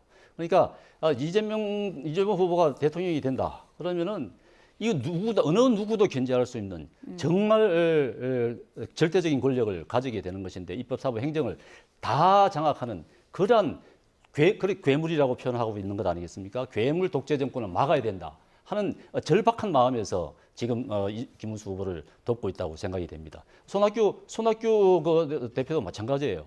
그런 이재명 후보가 대통령이 된다? 이런 건 상정해보기 어렵다는 거예요. 그게 이제 나라를 걱정하기 때문에 그렇습니다. 네. 국가가 더 이상 이런 한 사람에 의해서 한 사람의 독재에 의해서 휘둘려서는 안 된다고 하는 절박감에서 나온 그런 상식적인 그리고 그런 정상적인 지금 정치적 활동을 하고 계시다. 이런 부분에 대해서는 정말 높이 평가해야 된다고 봅니다. 네, 오늘부터는 여론조사 공표가 금지가 되고요. 내일부터는 사전투표도 시작됩니다. 대선 전국 이슈 자세히 짚어봤습니다. 정연국 전 청와대 대변인, 배종호 세한대 교수와 함께했습니다. 고맙습니다. 감사합니다. 네, 국민의힘이 조금 전에 비공개 선거대책위원회 회의를 열었습니다. 논의사항을 정리해서 발표하는데요. 들어보겠습니다. 어제 TV 토론들 다들 보셨겠지만 정치 현안이라서 구체적으로 그 부분에 대해서 저희가 코멘트하기 좀 쉽지 않고 오늘 아침 언론들의 반응들을 보면 되게 너무 진흙탕 난타전이었다 뭐 이런 평가들이 있는 것 같아서 조금 아쉬운 마음을 가지고는 있습니다. 다만 저희 후보는 그냥 차분하게 본인이 하고 싶은 얘기를 다 했다 이런 정도로 평가를 하고 이재명 후보는 역시 마찬가지로 조금 피해 다니기에 조금 바빴던 토론이 아닌가라는 그런 생각을 가지고 있습니다. 평가는 언론에서 다 하셨기 때문에 제가 추가로 하지 않도록 하겠습니다. 여러분들이 많이 궁금해하시는 우리 김문수 후보님 사전 투표는 내일 인천 계양에서 아마 오전에 하시게 될 것 같습니다. 예상하시겠지만 인천 계양이라는 곳이 이재명 후보의 지역구이기도 하고 해서 이제 인천이라는 상징성을 저희가 좀 많이 두고 있습니다. 경기도에 저희가 좀 집중을 지금 하려고 하고 있는데 인천이라는 곳은 굳이 의미를 부여하자면 계양은 이재명 후보의 지역구라는 의미가 있고 인천이라는 전체적인 의미는 대한민국이 공산화 직전에 인천 상륙작전을 통해서 전세를 역전시키고 한국 전쟁을 끝내고 거기에서 한국의 기적을 만들어내는 출발점이 되었다라는 그런 의미를 뭐 일부는 담고 저희가 전략적으로 선택을 한 곳입니다. 그래서 인천의 사전 투표를 시작으로 대대적인 반전의 계기가 될 것으로 저희는 보고 있고, 뭐 일부 여론조사이긴 합니다만 저희가 이제 앞설 수 있다라는 희망을 많이 주는 이런 여론조사들이 나오기 시작했고, 앞으로 6일간의 시간은 이제 여론조사 공표가 금지되겠지만 6일간의 시간 동안에 매일매일 상승세는 이어져 갈 것이다. 현장에서 느껴지는 분위기는 김문수 후보의 진정성과 장점에 대해서 너무 많은 분들이 늦게서 이제서야 알게 되었다는 분들이 사실은 개인적으로도 많이 듣습니다. 그래서 이런 부분들이 이제는 좀 확산되는 그런 상황으로 이제 시작이 됐기 때문에 내일 사전 투표가 있긴 합니다만 어쨌든 앞으로 남은 6일 동안에 반전의 계기를 만들도록 노력을 하겠습니다. 오늘 일정에 대해서 좀 말씀을 드리겠습니다. 오늘은 필승의 컨셉입니다. 경남 지역을 주로 중심으로 유세를 진행합니다. 오전 9시 50분에 3.15 민주묘지, 경남 창원에 있는 3.15 민주묘지를 참배하시고 10시 40분 필승으로 이어질 창원시 유세, 창원시 성산구 유세가 있고 11시 50분에 김해시 김수로 왕릉공원에서 김해 유세가 있습니다. 그리고 12시 50분에는 부산으로 이동을 해서 부산의 중심지인 서면에서 유세를 합니다. 그리고 14시 30분에는 양산, 16시 10분 경산, 그리고 16시 50분에는 영남대학교를 방문해서 대학생들과의 대화를 합니다. 그리고 18시에는 경북 영천역, 그리고 19시 40분에 마지막으로 대구시 광역시 집중유세, 대구 동성로에서 유세를 진행할 예정입니다. 이제 여기서부터 영남 지역의 어느 정도 분위기가 저희는 이제 잡혀가고 있다라고 보고, 특히 부울경의 분위기가 잡히면 상승세가 상당히 탄력을 받을 것이다. 앞으로 남은 엿새 동안 상당히 탄력을 받을 것이다. 이렇게 저희는 예상을 하고 있습니다. 질문 주시면 받겠습니다. 네. 자, 국민의힘의 발표 내용 들으셨는데요. 어제 마지막 후보 토론에 대한 평가를 했는데 이재명 후보는 피해 다니게 바빴다라는 평가를 내렸고요. 김문수 후보는 내일 사전투표 첫날 인천 계양에서 투표를 할 예정이라고 밝혔습니다. 인천은 이재명 후보의 지역구이고 인천이라는 상징성 때문에 사전투표의 장소로 선택했다고 언급을 했고요. 사전투표를 시작으로 남은 일주일 반전의 계기를 마련하겠다고 밝혔습니다. 정리된 내용 들어오는 대로 다시 전해드리도록 하겠습니다. 경찰 비상겸 특별수사단이 한덕수 전 국무총리와 최상목 전 경제부총리를 출국 금지 조치했습니다. 경찰은 윤석열 전 대통령 등의 비화폰 정보가 삭제된 사실도 확인했는데 지시자는 특정되지 않았지만 수사 결과에 따라 윤 전 대통령에게 증거인멸 교사 혐의가 추가 적용될지도 관심입니다. 신규혜 기자입니다. 지난해 12월 3일 비상계엄으로 촉발된 내란 사태를 수사하는 경찰 특별수사단이 한덕수 전 국무총리와 최상목 전 경제부총리를 출국 금지했습니다. 조치는 이번 달 중순 이뤄졌습니다. 이들은 비상계엄 선포 직전 국무회의에 참석해 내란에 동조한 혐의를 받고 있습니다. 경찰은 앞서 지난해 12월 출국 금지한 이상민 전 행정안전부 장관을 포함해 3사람을 다시 불러 10시간 안팎의 조사를 벌였습니다. 기존 진술이나 증언 내용과 최근 경호처에서 확보한 국무회의 당시 CCTV 영상 속 행적이 다른 점을 발견했기 때문입니다. 그동안 이들은 계엄 포고령이나 윤석열 전 대통령이 건넨 계엄 관련 문건들에 대해 잘 모른다거나 못 봤다는 입장을 밝혀왔는데 경찰은 이번 조사 내용을 바탕으로 앞으로 추가 조치를 검토할 방침입니다. 경찰은 이와 함께 박종준 전 경호처장과 김성훈 전 차장, 이광우 전 경호본부장 등 경호처 지휘부에 대한 출국 금지 조치도 이번 달에 연장됐다고 밝혔습니다. 경찰 특수단은 또 윤 전 대통령 등의 비화폰 사용자 정보가 삭제된 정황도 포착해 수사하고 있습니다. 계엄 선포 나흘 뒤 김성훈 전 경호차장이 내렸던 당시 군 사령관들의 비화폰 통화 기록 삭제 지시는 경호처 내부에서 이행하지 않았지만 전날인 지난해 12월 6일 윤 전 대통령과 홍장원 전 국정원 1차장, 김봉식 전 서울경찰청장의 비화폰 정보가 원격으로 삭제된 사실이 확인된 겁니다. 이날은 홍 전 차장이 처음으로 계엄 당시 윤 전 대통령이 싹 다 잡아들이라고 지시했다고 폭로한 날이자 경찰이 김 전 서울청장의 휴대전화를 압수한 날이기도 합니다. 이번 기회에 싹 다 잡아들여, 싹 다 정리해. 국정원에도 대공수사권을 줄 테니까 무조건 도와라는 취지로 말하였죠. 그렇게 기억합니다. 경찰은 경호처에서 비화폰 정보를 삭제한 것으로 보고 있는데 경호처 지휘부에 대한 지시는 대통령이 내릴 수 있는 만큼 홍 전 차장의 폭로 이후 관련 수사가 이어질 것을 우려해 윤 전 대통령이 삭제를 지시한 것 아니냐는 의혹도 나옵니다.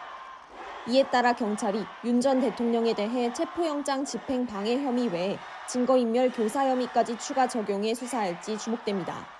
YTN 신기입니다. 더불어민주당은 지난주 정진석 대통령 비서실장이 새 정부의 인수인계를 하지 않을 테니 물리적 방법을 동원해서라도 PC 등을 파쇄하라는 지시를 내렸다는 제보를 받았다고 주장했습니다. 이어 이 같은 내용이 사실이라면 내란 증거를 인멸하려는 시도라며 정 비서실장은 내란 증거를 없애려는 시도를 즉각 중단하라고 요구했습니다. 이어 만약 대통령실 관계자들이 증거를 인멸한다면 대통령 기록물법은 물론이고 내란 공범으로 처벌받게 될 거라고 지적했습니다. 대통령실은 민주당의 증거인멸 주장은 사실이 아니라며 강력히 유감을 표한다고 밝혔습니다. 대통령실은 정진석 대통령실 비서실장이 새 정부 인수인계를 거부하기 위해 PC 등을 파쇄하라는 지시를 했다는 주장은 허위이며 이를 제보했다는 군 정보기관 관계자 등에 확인한 결과도 전혀 사실이 아닌 걸로 확인됐다고 말했습니다. 건진법사 전성배 씨 청탁 의혹을 수사하는 검찰이 수사팀을 또 증원했습니다. 올해 2월 검사 2명을 충원한 데 이어 최근 검사 1명을 추가로 파견한 건데요.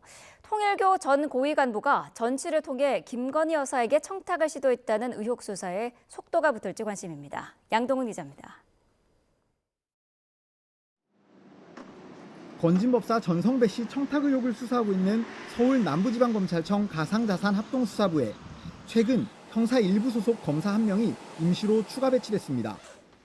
수사를 개시했을 때는 부장검사를 포함해 검사가 5명이었는데 지난 2월 2명을 증원한 데 이어 추가 파견까지 이뤄지면서 검사가 모두 8명으로 늘었습니다.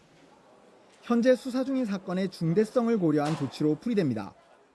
검찰은 통일교 전 고위 간부 윤모 씨가 통일교 현안 청탁을 위해 전 씨를 통해 김건희 여사에게 다이아몬드 목걸이와 샤넬 가방 2개 등을 전달한 것으로 의심하고 있습니다. 이 가운데 샤넬 가방의 가격은 각각 802만 원과 1271만 원이었던 것으로 전해졌는데 김 여사의 최측근인 유경옥 전 대통령실 행정관이 여기에 웃돈을 주고 교환한 사실이 확인됐습니다. 검찰은 유 씨 자택 압수수색 당시 샤넬 종이 상자도 압수했는데 유 씨 측은 수납함으로 써온 가로 20cm, 세로 13cm의 조그마한 상자로 이번 사건과는 무관하다고 주장했습니다.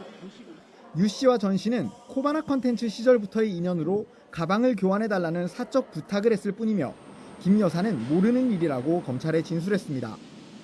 하지만 검찰은 이들의 증언의 신빙성이 떨어진다고 보고 김 여사에게 교환한 물건들이 전달됐는지 혹은 김 여사가 이 사실을 알고 있었는지 조사하고 있습니다. 연이어 인력을 추가해 화력을 보강한 검찰은 통일교와 전 씨, 최측근 비서들로부터 김 여사로 이어지는 연결고리를 확인하기 위해 수사력을 집중할 전망입니다. YTN 양동훈입니다. 서울 시내버스 노조가 노사 협상이 끝내 타결되지 않았지만 버스를 정상 운행하기로 했습니다. 오늘 첫 차부터 멈출 예정이었던 서울 시내버스는 현재 평소처럼 운행되고 있는데요. 반면 역시 협상이 불발된 부산과 창원의 시내버스 노조는 파업에 돌입했습니다. 현장에 나가 있는 취재기자 연결합니다. 윤지아 기자. 네, 서울 광화문 버스 정류장에 나와 있습니다. 네, 오늘 서울 시내버스가 정상 운행 중이라고요? 네, 그렇습니다. 전면 파업을 예고했던 서울 시내버스 노조가 막바지 파업을 유보하면서 다행히 출근길 교통 혼잡은 없었습니다. 시민들은 평소처럼 버스를 이용해서 출근하고 있는 모습입니다. 오늘 새벽까지만 해도 노조는 전면 파업을 강행할 분위기였습니다. 하지만 노조를 대표하는 지부위원장 총회를 연 뒤 기류가 바뀌었습니다. 총파업 여부를 투표에 붙인 결과 60명 지부자 가운데 파업 찬성은 11명에 불과해 파업이 보류된 겁니다. 노조는 출퇴근 시간대 시민 불편을 고려한 결정이라고 밝혔고 사측과 입장차가 큰 상황에서 파업이 다소 무모해 보일 수 있다는 이유 때문이라고 덧붙였습니다. 사측은 일단 노조의 파업 철회 결정을 환영하며 임단협 교섭을 재개하겠다고 밝혔습니다. 통상임금의 정기 상여금을 반영할지와 임금 인상률을 어느 정도로 할지를 둘러싸고 일단 양측이 팽팽한 줄다리기를 이어갈 것으로 보입니다. 이런 가운데 부산과 창원은 오늘 아침부터 실제 시내버스 운행이 멈췄습니다. 부산시의 147개 노선 운행이 차질을 빚게 됐는데요. 부산시는 전세버스를 투입하고 도시철도를 50편 늘리는 등 비상수송 대책을 시행할 계획입니다. 경남 창원의 유일한 대중교통인 시내버스도 새벽 5시 첫 차부터 운행을 멈췄습니다. 창원시는 전세버스 170대와 임차 택시 330대를 투입해 대응에 나섰습니다. 울산의 경우 역시 노사가 교섭의 난항을 겪는 가운데 오늘 새벽 예정됐던 노조 파업은 일단 보류됐습니다. 노조는 사측과의 조정기회 기한을 오전 9시까지로 연기하고 협상이 결렬되면 파업 등 향후 대응 방안을 결정할 방침입니다. 지금까지 서울 광화문 버스정류장에서 YTN 윤지아입니다. 어제 저녁 경기 남양주시에 있는 가공식품 공장에서 큰 불이 났습니다. 다친 사람은 없었지만 공장이 불에 타기 쉬운 샌드위치 패널 구조라서 진화에 어려움을 겪었습니다. 황보혜경 기자입니다.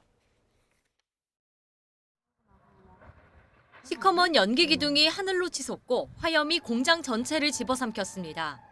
불꽃이 사방으로 튀면서 공장 외벽도 무너져 내립니다. 어제 저녁 6시 50분쯤 경기 남양주시 화도읍에 있는 가공식품 도매 공장에서 불이 나 건물 5개 동이 모두 탔습니다. 불이 났을 당시 공장에 아무도 없어 다친 사람은 없었지만 불에 타기 쉬운 샌드위치 패널로 지어져 소방당국이 진화에 어려움을 겪었습니다. 어마어마하게 시커먼 연기 치솟고 있고요. 이제 불길이 막 지금 공장이 다 타나 봐요. 벽을 타고 불이 올라와요. 옆으로 넘어진 차량 뒤로 형체를 알아보기 힘들 만큼 파손된 차들이 줄줄이 늘어서 있습니다.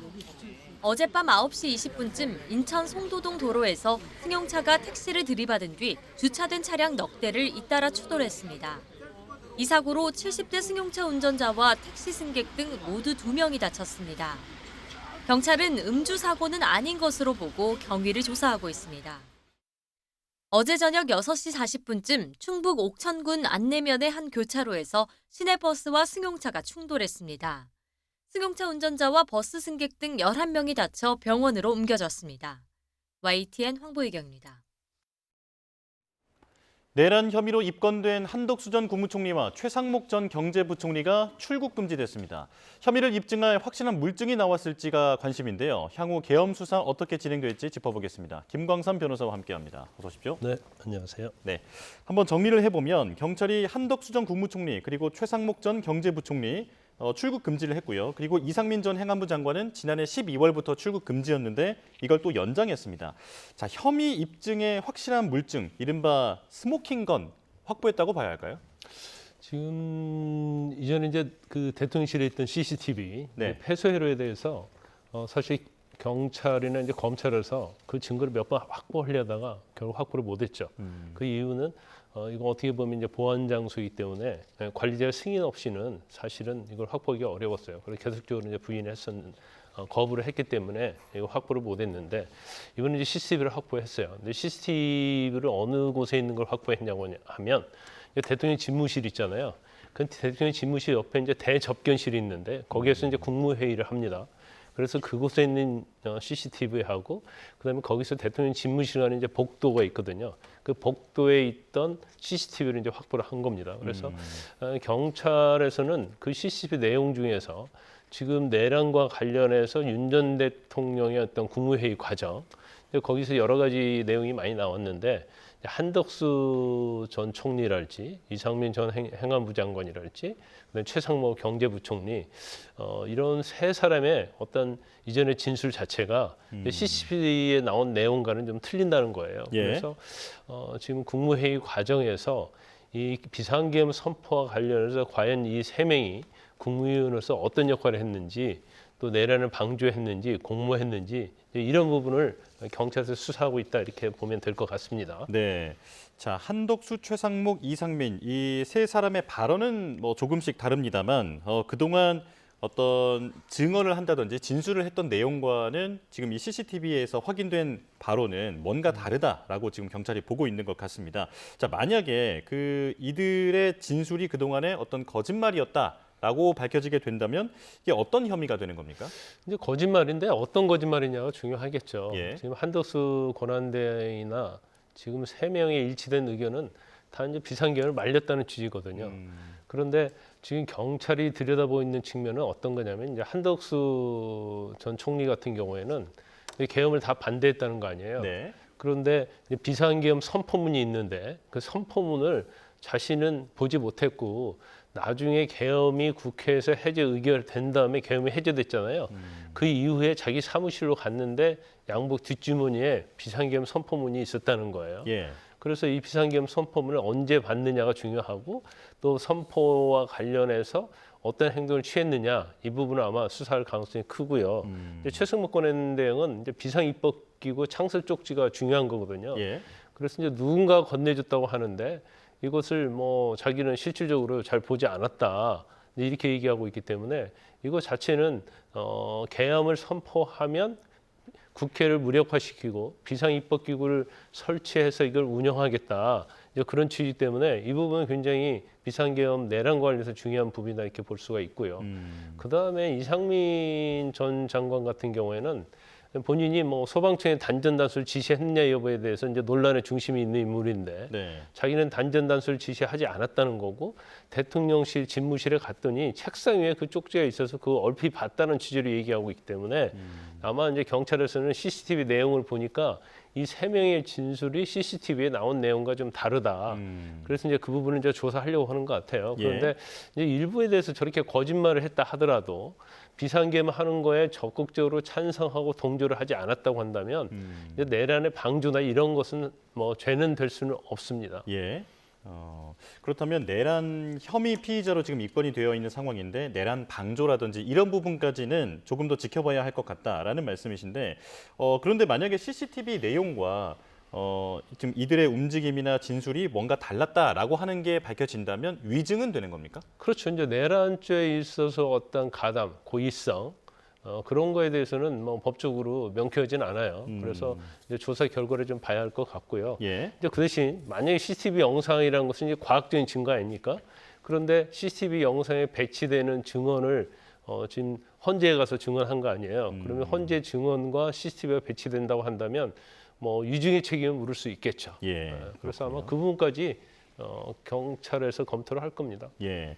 자, 지금 이런 CCTV 영상 그리고 비화폰 관련된 정보들 이런 것들은 검찰도 큰 관심을 갖고 있는데 법원에 그 직권으로 확보해 달라라고 요청을 했더라고요. 이게 만약에 검찰이 이 증거, 이 자료들을 확보하게 된다면 내란 재판에는 어떤 영향이 있을까요?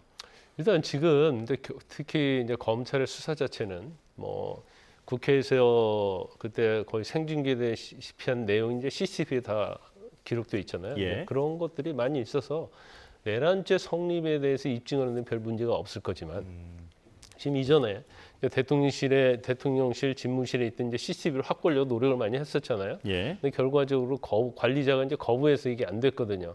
그렇다고 한다면 이제 CCTV 자체가 지금 경찰이 확보를 한 겁니다.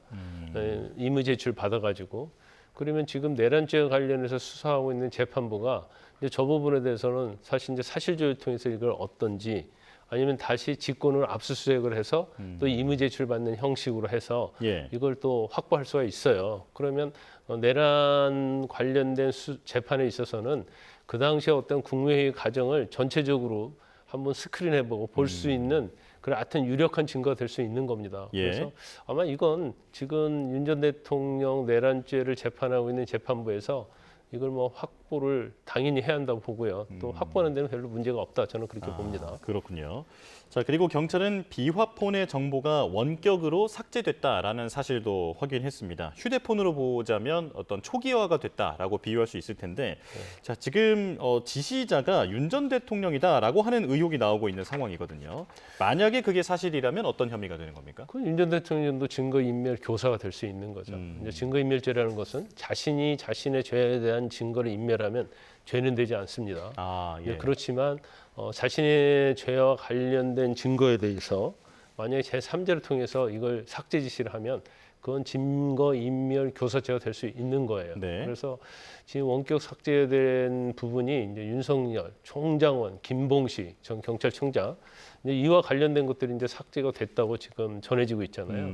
그러면 삭제로 함으로 말미암아서 어떻게 보면 범죄 혐의에 있어서 어떤 유력한 증거를 삭제를 했을 때 이로 인해서 이제 혜택을 받는 사람이 누구냐 그걸 한번 봐야 할 것 같고 또 경호에 따라서 윤 전 대통령이 직접적으로 지시를 안 했다 하더라도 그 당시에 경호처에 있던 사람이 이제 강성파로 알려진 김성훈 경호차장이잖아요. 그렇기 때문에 그걸 뭐 지시를 받고 한 것인지 아니면 차장이 임의대로 이걸 삭제를 한 것인지 이제 그런 부분에 대해서 이제 수사가 이루어져야 하겠지요. 만약 경호처가 삭제했다라고 한다면 이게 정말 윤 전 대통령의 지시를 받은 것인지 아니면 어떤 자의적인 결정인지 이런 부분도 입증이 돼야 한다라고 말씀을 해주셨는데요. 자, 그렇다면 이 부분이 나중에 윤 전 대통령의 어떤 재구속이라든지 이런 쪽으로 확대될 가능성도 있습니까? 아마 제가 볼 때는 재판이 일단 진행이 돼야 할 거예요. 그리고 현 재판부가 구속 취소 결정을 내렸잖아요. 그래서 증거인멸이나 이런 것들은 사실 이제 내란죄와 관련해서 보면 상당히 이제 경중을 따지면 좀 경미한 죄에 속하기 때문에 설사 이런 죄에 대해서 이제 추가 기소가 된다 하더라도 아마 법정 구속까지는 가지 않을 것이다. 그리고 아마 재판을 하는 과정에서 경우에 따라서는 뭐 법정 구속할 수도 있겠죠. 그런데 대부분 이런 사건에 있어서는 선고를 하면서 실형이 선고되는 경우, 유죄가 돼서 이제 그런 경우에 이제 법정 구속하는 경우가 굉장히 많죠. 뭐 따라서는 뭐 지금 경찰이랄지 이제 검찰에서 수사를 한 다음에 이 내용이 굉장히 엄중하다. 그러면 사실은 이제 법원서 법정 구속하는 거 말고 수사기관에서 따로 또 영장을 청구할 수 있는 여지는 뭐 있을 수 있습니다. 자, 그런가 하면 민주당이 주장한 내용인데요. 제보를 받았다고 합니다. 정진석 대통령실 비서실장이 PC를 파쇄하라는 지시를 내렸다. 이건데 만약에 제보 내용이 사실이라면 이건 또 어떤 문제가 되는 겁니까? 민주당에서 주장하는 내용이에요. 그런데 이제 제보 내용 자체는 군 정보기관에 관련된 사람으로부터 제보를 받았다는 거죠. 그래서 어차피 이 정부가 바뀔 거니까 이제 PC를 파쇄하라. 그래서 인수인계 안 되도록 하라. 뭐 이렇게 했다는 그런 내용으로 제보를 받았다고 그래요. 그래서 제보 자체의 어떤 진실성이 좀 검증이 돼야 한다는 것이고 만약에 파쇄했다고 한다면 뭐 당연히 뭐 증거인멸과 관련된 부분이 있을 수 있고 PC 자체가 대통령 기록물이거든요. 그래서 저거는 대통령 기록물과 관련되기 때문에 반드시 이제 나중에 봉인을 해서 대통령 기록관으로 가야 하는 그런 중요한 거라고 볼 수 있거든요. 그래서 뭐 대통령 기록물 관련된 것뿐만 아니라 대통령 기록물 관리법 위반 그리고 뭐 증거 인멸 뭐 이런 것이 문제가 될 수 있습니다. 그 증거 인멸이라는 게 만약 인정이 된다면 내란 그 혐의 피의자로도 볼 수 있게 되는 겁니까? 아니요, 그렇지 않죠. 내란 혐의 피의자는 비상계엄과 관련해서 거기에 적극적으로 동조하거나 아니면 공모를 하거나 어떠한 도움을 주거나 이런 경우에 해당이 되는 것이지 일단 뭐 계엄은 끝난 지가 굉장히 오래됐잖아요. 뭐 12월 3일 날 그 당시로 끝났기 때문에 그 이후에 한 행위에 대해서는 내란죄와는 전혀 상관이 없어요. 왜냐하면 계엄 자체가 이제 해제되었고 중단이 됐기 때문에 그래서 단지 이제 증거인멸이랄지 대통령 기록물 관련된 법률 이런 거에서 처벌받을 수는 있죠. 알겠습니다. 자, 그리고 이제 건진법사 전성배 씨 관련 수사 얘기를 해보겠습니다. 지금 경찰이 수사팀을 또 증원했더라고요. 이 수사 범위가 앞으로 더 넓어질 가능성이 있다라는 말일까요? 사실 뭐 이 수사 자체는 이제 코인 수사에서 시작이 된 거예요. 그러다가 코인 수사에서 이제 건진법사를 조사하다 보니까 이제 여러 가지 것들이 나와서 이제 수사가 시작되는데 아마 처음에는 이제 부장검사 한 명의 이제 평검사 있었는데 지금 지난 2월에 또 2명을 추가로 파견을 했거든요. 네. 또 평검사 1명을 또 다시 또 추가 배치를 했어요. 그래서 검사가 총 8명이 됐습니다. 이거 자체는 지금 수사 범위가 굉장히 확대되고 있고 수사할 내용이 굉장히 많다는 걸 의미할 수 있을 거예요. 더군다나 이게 단순히 뇌물이랄지 이제 청탁 수사가 아니고 뭐 상당히 광범위한 그런 수사가 될 가능성이 크다. 그래서 사실 검사가 한 8명 정도로 붙어서 수사를 한다는 것 자체는 상당히 이 사건 자체가 큰 사건이다 이렇게 볼 수가 있고 예. 수사를 하다 보니까 또 이게 꼬리에 꼬리를 물고 이제 또 다른 내용이 나오기 때문에 아마 사건의 중대성이랄지 그다음에 또 전 대통령의 어떤 영분이랄지 이제 이런 것들이기 때문에 굉장히 수사 인력을 많이 파견해서 실체 진실을 밝히려고 하는 이제 검찰의 의지를 보여주는 것이다. 저는 그렇게 봅니다. 예. 뜻밖의 방향도 말씀을 해주셨는데 인테리어 업체 21g의 대표의 아내가 이 샤넬 가방을 교환하는 과정에서 동행했다라고 하는 게 알려졌습니다. 이제 대통령실 관저 증축 계약 과정에서 특혜 의혹을 받았던 업체가 바로 이 21g이라는 곳인데 그렇다면 이쪽으로도 수사가 뭐 확대될 수 있다라는 얘기일까요? 뭐 지금 확대를 되고 있을 거예요. 일단 지금 건진 법사가 이제 김 여사에게 샤넬백 이제 2개를 줬다는 겁니다. 네. 800만 원짜리 상당, 800만 원 상당, 또 1,200만 원 상당. 그런데 이거 자체가 이제 과연 김건희 여사에게 전달이 됐느냐, 이제 그 부분을 이제 집중적으로 수사하고 있는 거예요. 그런데 지금 검찰이 이제 수사한 내용을 보면 샤넬 가방이 2개인데 이제 두 번째 가방 이제 2개 다 또 돈을 더 주고 교환을 했다는 겁니다. 근데 교환을 했다고 하는데 지금 주목을 받고 있는 사람이 김건희 여사와 수행비서인 유모 씨예요. 예. 근데 유모 씨는 이제 전에 코바나 컨텐츠에서 같이 일했던 사람이거든요. 그래서 그쪽 주장은 어떤 얘기냐면 건진 법사가 교환을 요청을 했다는 거예요. 그래서 좀 더 젊은 층이 가지고 다닐 수 있는 샤넬백으로 좀 바꿔달라 해서 바꿨다고 하는데 이제 두 번째 바꿨을 때 이제 이게 그때 그래미 21이라는 업체 대표의 21g이요? 예. 예, 21g 대표의 아내와 같다는 거예요. 근데 이 아내가 샤넬 매장에 예. 뭐 일종의 VIP였던 거죠. 이제 VIP에 가면 줄 서지 않고 가서 이제 바꿀 수 있고 이제 그러다 보니까 같이 갔다는데 이제 이 정도로 같이 갔다고 한다면 결과적으로 21g의 인테리어 공사도 이제 특혜를 준 게 아니냐. 그런데 뭐 이거에 대해서 김건희 여사 측에서 완전 부인을 하고 있죠. 자신은 모르는 일이다 이 얘기를 하고 있고 이제 비서인 유모 씨하고 그다음에 건진 법사는 뭐 사적으로 부탁했지 김 여사에게는 뭐 전달한 사실이 없다 이렇게 얘기를 하고 있기 때문에 이제 검찰이 압수수색한 그런 내용을 가지고 또 진술을 가지고 지금 수사를 더욱더 확대하고 있다 이렇게 볼 수 있습니다. 네, 자 수사 범위가 넓어진 만큼 또 새로운 소식이 나올 것 같습니다. 자 김광선 변호사와 함께했습니다. 고맙습니다. 오늘 나오실 때는 우산 챙기셔야겠습니다. 낮 동안 여름 더위 속에 대부분 내륙에는 요란한 소나기가 쏟아지겠는데요. 이 비는 시간당 10mm 안팎으로 다소 강하게 내릴 수 있겠고 벼락과 돌풍 또 우박을 동반하기도 하겠습니다. 이 소나기 구름은 오전에 경기와 강원 일부 지역을 시작으로 오후에는 내륙 대부분 지역으로 확대하겠는데요. 이 비의 양은 동쪽 지방에 최고 50mm로 더 많겠고 저녁까지 내렸다 그치기를 반복하겠습니다. 그런데 소나기가 멎으면 볕이 강하게 내리쬐겠습니다. 낮 동안 자외선과 함께 호흡기에 안 좋은 오존도 강하겠는데요. 여기에 수도권에는 초미세먼지까지 잔류하면서 호흡기 건강에 주의가 필요하겠습니다. 이 지역별 낮 기온 살펴보겠습니다. 서울이 26도, 대전 28도, 광주는 29도로 덥겠는데요. 동풍이 부는 동해안 지역은 비교적 더위가 주춤하겠습니다. 이 사전 투표가 시작되는 내일도 곳곳에 소나기가 내리겠고요. 주말까지 날씨는 점점 더 더워지겠습니다. 날씨였습니다. 뉴스업 술 순서 마칩니다. 내일 다시 뵙겠습니다. 고맙습니다.